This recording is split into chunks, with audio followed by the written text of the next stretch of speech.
Hey guys, Somebody's Gun here. Today we're going to be VOD reviewing Andilex, Snayzy, and Xsweeze in their absolute domination of the Gamers Assembly tournament. We're really going to be learning the meta here because we haven't had a lot of tournaments yet. So hope you guys enjoy this video and learn something. I learned a ton from watching this trio. From game 1 to 5, there was pieces to take away. So highly recommend watching all 5 games, but if you can't, at least watch games 2, 3, and 4. Those were the most interesting to me. Anyway, enjoy the video, guys. If you learned something, make sure to click subscribe. Let's get right to it. Alright, so we're conned off rip. This is game 1. This is game 1 of a 5-game tournament. But because the no first shot accuracy this season, if you want to dip out, it's going to be easier to dip out early game.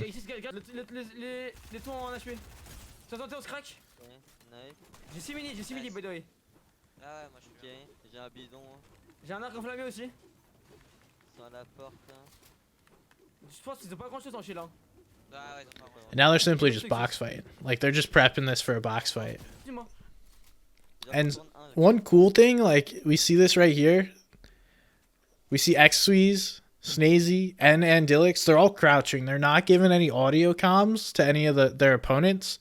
So even though their opponents are on high ground, these guys are all just chilling down on low, not letting anyone know where they're at.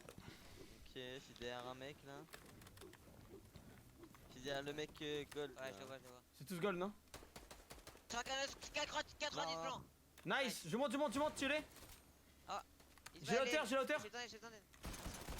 30 blancs. Nice. Vas-y. En tout moi.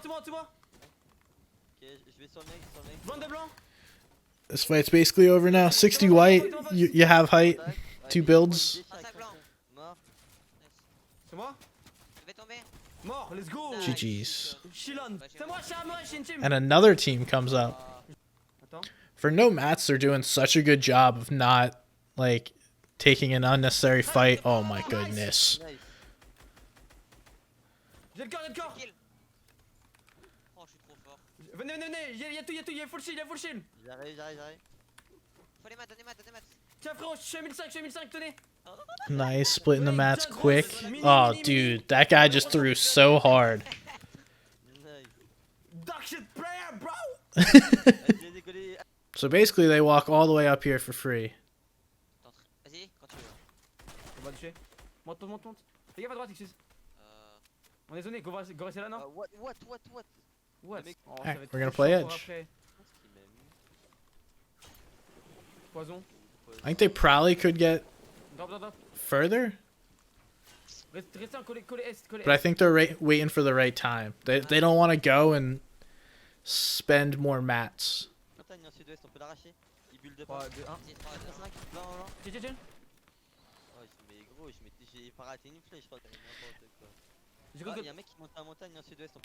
And right here, this is a built-in timer that Andilex has, right?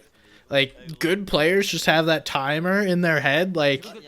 If I peek for more than 3 seconds, I'm going to pay for it. So, 3 seconds, take your shots, you got your damage, close up. And now they use this. This is when they get all this extra space. Because they don't want to play edge here. They were kind of just doing it until they got a better chance. Now they were able to move closer for free, not spend many mats. But zone doesn't pull this way anyway. So the only one on this side, right? So they're going to have to go sooner rather than later. If they stay too long, they're going to wind up getting focused. So you have to go before you're the only one moving in on this side. And that RPG is going to be a huge help.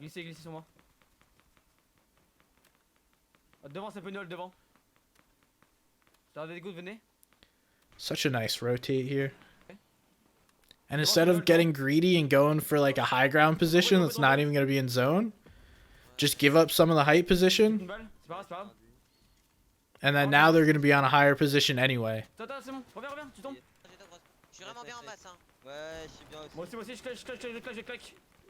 then great awareness here. Instead of just simply tarping straight forward, he wants to gain some elevation. So that way they're not at the bottom of these valleys here. They're at least able to rotate upwards if it pulls. So anyone can do this. Anyone can find someone in the back of their tarp and then spray them.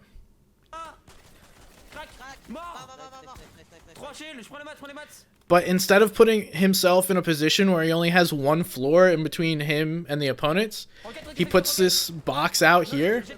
So now they have full control. Because otherwise there would have been a ramp in their box and then a ramp above. That is actually such like a smart little play to do that. And he's dead. And Andilex is definitely dead. What is this kid doing? Just shoot him. Let's go! Shit on, so shit. Bro, just shoot him. What are you doing?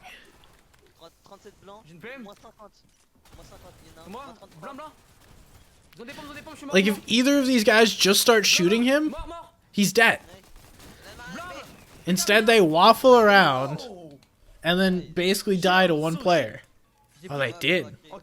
So that's huge. So they use this. This is actually, I did not know this was a thing. So they know that this next zone is going to pull over this way, and they now get to choose wherever the heck they want because they're one of the only teams over there. Where do we base up in this zone? That we will have a chance to be able to rotate this next zone. But at the same time, where do we play this to where if we get zone, we can win the game? So to me, you're playing this edge of the mountain. I don't really care. You're playing this edge.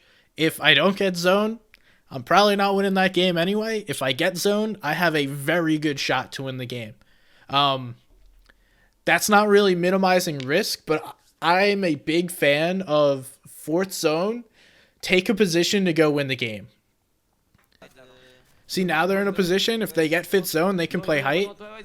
And their main focus is going to be to make sure that nobody plays height around them. An egg pepper combo. Okay. Is this the meta?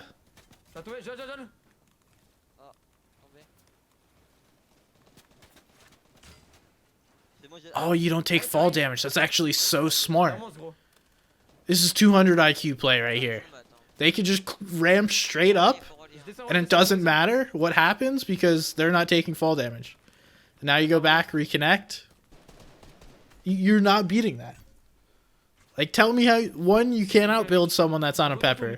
And then two, you can't shoot them down and give them fall damage because they're not going to take fall damage. And we lost Snayzy to fall damage.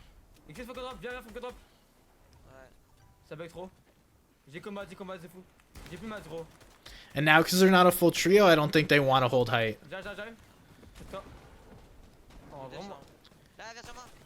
Oh, Jesus, laggy.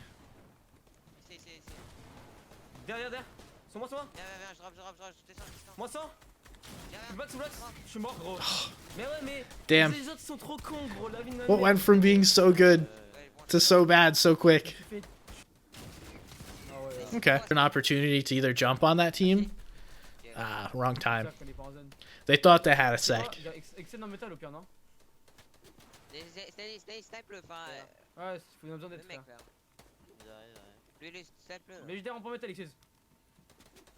And this is really smart to use that metal.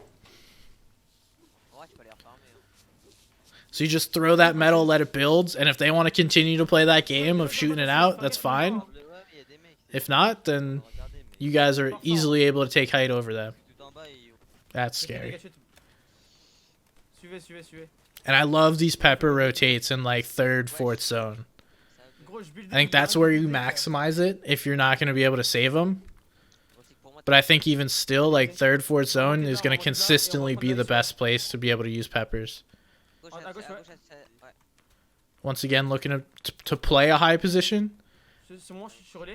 Just consistently play in a position that's going to give them a chance to win the game. Right? Now they own one of the height positions in fourth. And if zone pulls their way, that's a win. Or at least a solid performance.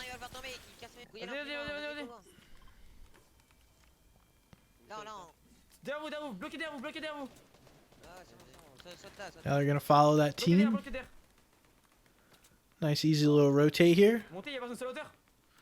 And they're on peppers, so good luck keeping up with them. That team's already left. So they probably calmed that. I just didn't hear it or understand it because I don't speak French.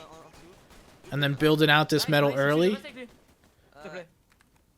So that way he can come back after it's built. And boom, they own height.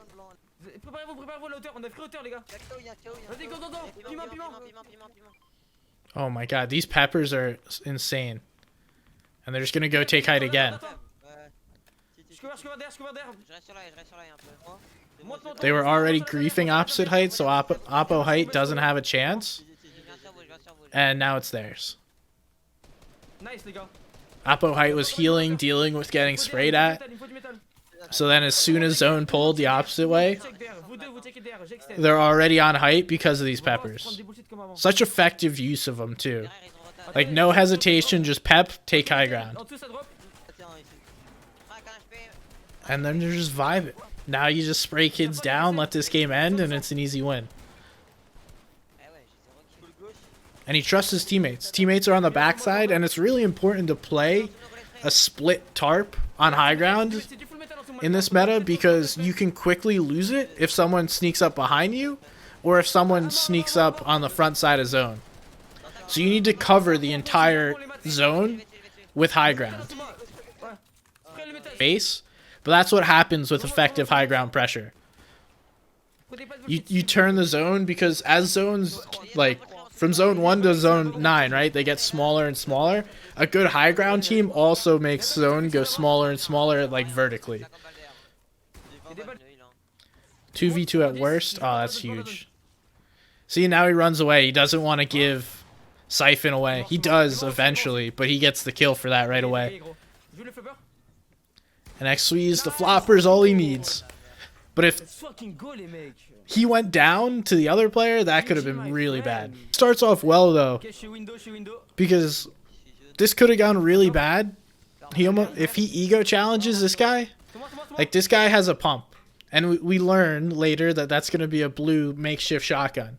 So he could have quickly got one pumped, then he drops the AR, the 3 minis, and then this fight is turned around. But Andilex recognizes what is in this guy's hands and is like, nah, I don't want this fight. Like that is not the fight I want to take. Oh no way, you got a knock out of the car. Bruh.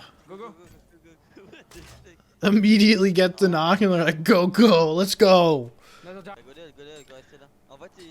They give it up though. They're just gonna hold them on edge.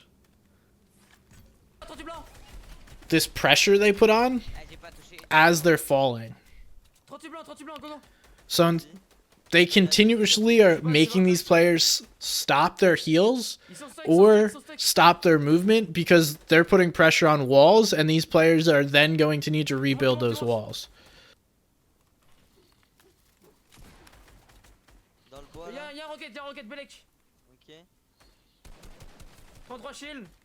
And just not diving in.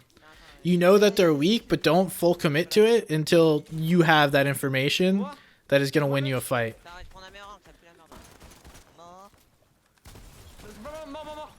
GG's. GG's only.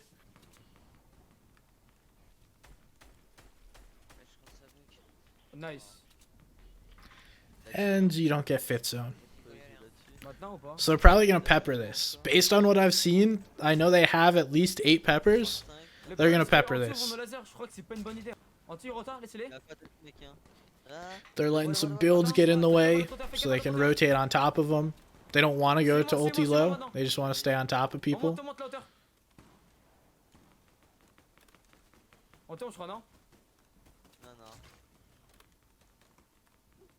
I'm going to play this side of high ground. They could easily shoot that out if they wanted to.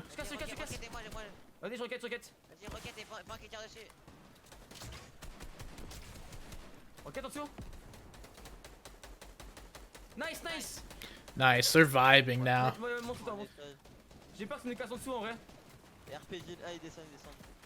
For the first time they pull a zone here. This should be another easy win. I don't know if they win 2 games. J'ai 2 floppers pour après. Regardez ensuite, ce crack. Nice, laser quand tu termines. Oh my god. Vous pouvez sprint ou pas? Vous pouvez You just can't contest them. Anyone who tries is just getting beamed. Je mets une roquette là-bas, il regarde là. C'est bon, il a pris sa roquette, Such a cute awareness too. Like a lot of people don't really pick up on this. They're just always looking at the second height team, which is huge. They're knocking them down, not giving them a shot. And then they see this team on the front side, right? Because there's no movement here, this front side team can crank and then contest them. And he knows that they're trying to do at least take a peek at high ground here. They're at least just like, whoa, what's going on up there? Oh, because you see that ramp, right? The player's sitting there using the third person POV to take a look at high ground here. He sees that. He's like, nah, all right, I'm using this. You guys, I have an RPG. Don't try and take high ground. And these are the best, like, this Holly area is the best for high ground teams, in my opinion.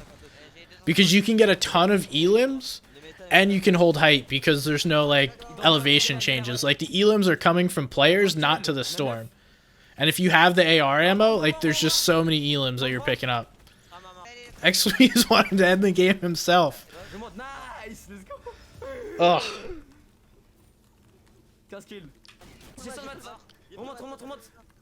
Xsweeze gets a knock. The elim. Another knock. He literally almost took down the last 3 other players. And then he at least did damage on that final guy. So Andilex knows I just spray. Snayzy, you go ahead. Get the pump damage. GG's easy.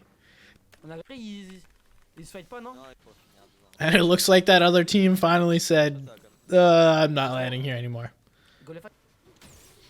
Clearly have a plan here when they're unconned because they are nowhere near each other. So they know that, you know, when we have all this space, here's what we're gonna do. Alright, but here's our surge damage. Basically just bullying this team right here with some stinks. Throwing the stinks underneath is so much more effective than just at a wall, because half of the radius or diameter.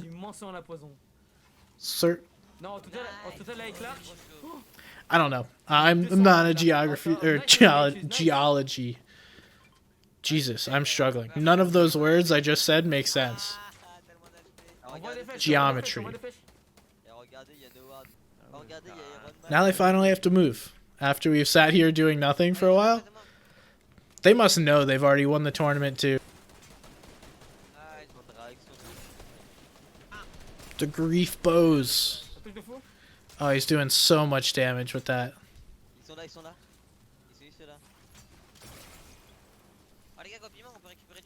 Like, if you're these guys, what do you even do to get away from that? He's just forcing them to have to move now. And then they have a perfect rotate through this team that they just forced to move.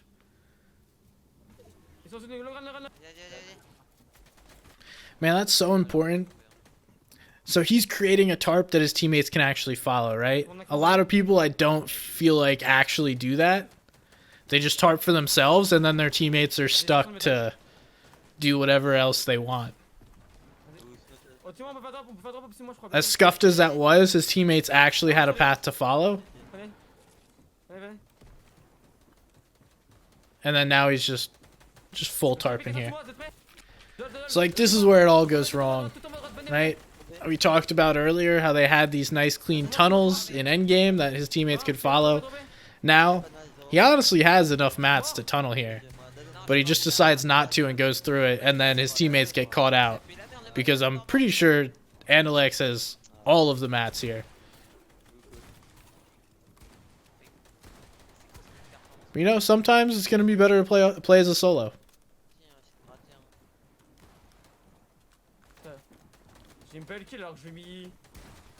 They ain't going to win, but they may be scooping up more placement here because he is a solo.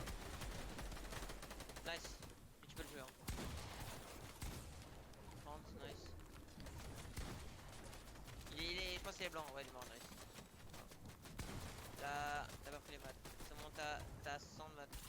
T'as 100 de maths to build. T'as 50 de bois. My guy should not be alive anymore.